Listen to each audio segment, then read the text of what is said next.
Здравейте, малки изследователи! Днес ще направим вълнуващо приключение, за да срещнем невероятни майки животни и техните сладки бебета. Готови ли сте?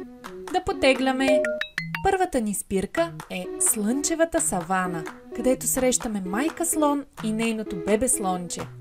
Вижте техните дълги хоботи, идеални за пиене на вода и игри в калта.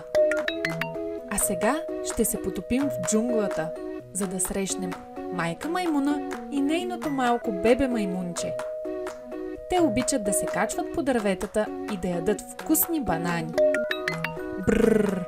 В Арктика е студено, но следващото семейство има бяла мечка и нейното малко меченце.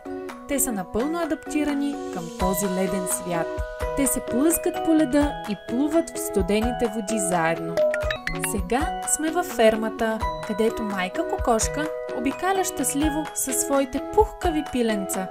Те са толкова малки и сладки. А сега нека потънем в дълбоко синия океан с майка делфин и нейното бебе делфинче. Те обичат да скачат и да плуват заедно по вълните. В тихата гора намираме майка мечка и нейните игриви мечета.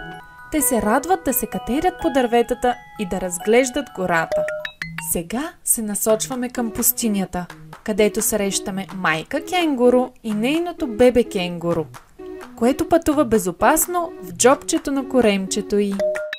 Еха, какво забавно приключение! Да видим всички тези невероятни майки животни и техните бебета. Надявам се да сте се забавлявали. До скоро, малки пътешественици!